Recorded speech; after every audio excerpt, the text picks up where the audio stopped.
আজকের গল্প অভাগা চোরের গল্প।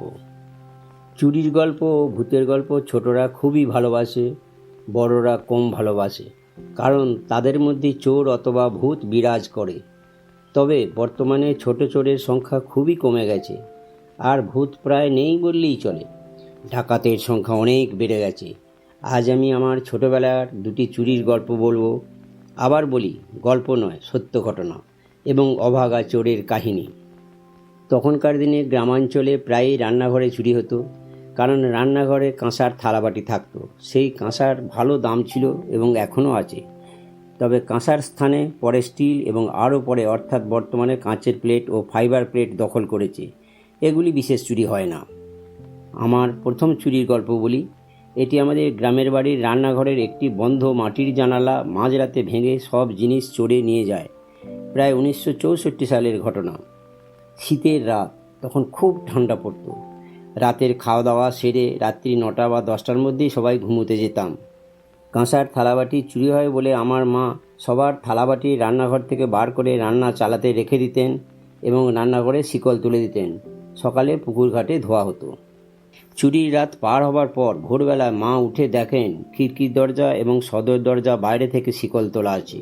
কী ব্যাপার বুঝতে না পেরে পাশের প্রতিবেশী কাকাবাবুদের ডাকেন এবং দরজার বাইরে এসে বুঝতে পারেন কাল রাতে আমাদের বাড়িতে নিশি কুটুম্ব অর্থাৎ চোর এসেছিল। মা আমাদের সবাইকে জাগান এবং উঠে দেখতে পাই রান্নাঘরের একটি মাটির বন্ধ জানালা চোরেরা শাবল দিয়ে ভেঙে ভেতরে ঢুকেছিল। ইতিমধ্যে মা বাড়ির ভিতর দিকে রান্নাঘরে ঢুকে দেখেন ভিতরে সব কিছু লণ্ডভণ্ড হয়ে আছে। তবে সৌভাগ্য, কাঁসার থালা একটিও যায়নি, কারণ মা সব রাতে বাইরে চালাতে রেখেছিলেন। সেই রাগে বা দুঃখে চোরেরা রান্নাঘর পরিষ্কার করে অন্য অনেক জিনিস নিয়ে গেছে, যা শুনলে এখন হাসি পাবে। যেমন 3-4 টিন মুড়ি, 1 কলসি আখের গুড়, চাল ডাল মশলাপাতি ইত্যাদি। মা সব দেখছেন আর হায় হায় করছেন। একটি কাঁচের জারে 1 কেজি মতো পোস্ত ছিল, জারটাই নেই।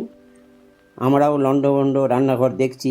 এমন সময় মা হঠাৎ জোরে বলে উঠল, ওরে আমার বোধহয় বিরাট সর্বনাশ হয়ে গেছে। মা দৌড়ে গুড়ের কলসি রাখা তাকের দিকে গেল। তারপরে মায়ের হাসি মুখ দেখে আমরাও বিরাট অবাক হয়ে গেলাম।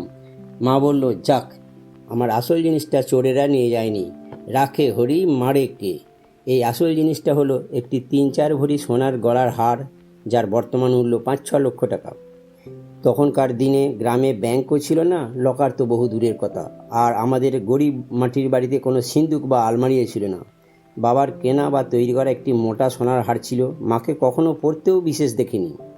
ওই হার মিল মালিক বন্ধুর কাছে বন্ধক রেখে বাবা বিনা সুদে টাকা ধার নিতেন আমাদের ভাইদের লেখাপড়ার খরচের জন্য। আমাদের খুবই অল্প চাষ জমি ছিল এবং সেই জমি ভাগ চাষ হতো। বাবা চাষি ছিলেন না, বিশাল বড়লোকের বড় ছেলে ছিলেন এবং ত্যায্যপুত্র ছিলেন, সে আবার অন্য গল্প। অভাগা চোরের কথাই বলি। চোর অন্ধকারে হয়তো টর্চ জেলে গুড়ের কলসি নিয়েছিল, কিন্তু কলসির তলায় খড়ের বিড়ির মধ্যে মা সোনার হারটি রেখেছিল, সেটি তারা দেখতে পায়নি। গুড়ের কলসি নিয়ে গেলেও সোনার হারটি নিয়ে যায়নি। পরে সব জানতেও পেরেছিলাম কোথাকার চোর, কারা নিয়ে গেছে ইত্যাদি। আমাদের পাশেই একটি মুসলিম গ্রাম ছিল, তারাই কাজটি করেছিল এবং যাওয়ার সময় গোয়াল থেকে একটি গরুও নিয়ে গিয়েছিল। হার না নিয়ে যাওয়াতে আমরা দুঃখের থেকে আনন্দ বেশি পেয়েছিলাম। এখানেই অভাগা চোরের গল্প শেষ। আরেকটি ছোট এবং দ্বিতীয় রান্নাঘর চুরির এবং হাসির গল্প শোনাই। ঘটেছিল পাশের পাড়াতে আমাদেরই কাকাদের বাড়িতে। রাত্রে রান্নাঘরে চুরি করতে সে শাবল দিয়ে জানলার চারিদিকের মাটি আলগা করে চোরেরা জানলার রড ধরে যেই বাইরের দিকে টান দিয়েছে, তখনই রডগুলি পটাং পটাং করে ভেঙে জানলাটি চোরেদের উপরেই পড়েছে এবং চোরেরা আহত হয়ে দৌড়ে পালিয়েছে। কারণ জানলার রডগুলি লোহার ছিল না, ছিল 4 কোনা কাঠের। রান্নার ধোঁয়া লেগে লেগে কালো হয়ে গেছিল। চোরেরা ভেবেছিল লোহার, তাই অনেক পরিশ্রম করে জানলা ভাঙতে গিয়ে ঠকে গিয়েছিল এবং আহত হয়ে পলায়ন করেছিল। এই রান্নাঘরেও কোনো দামি জিনিস ছিল না।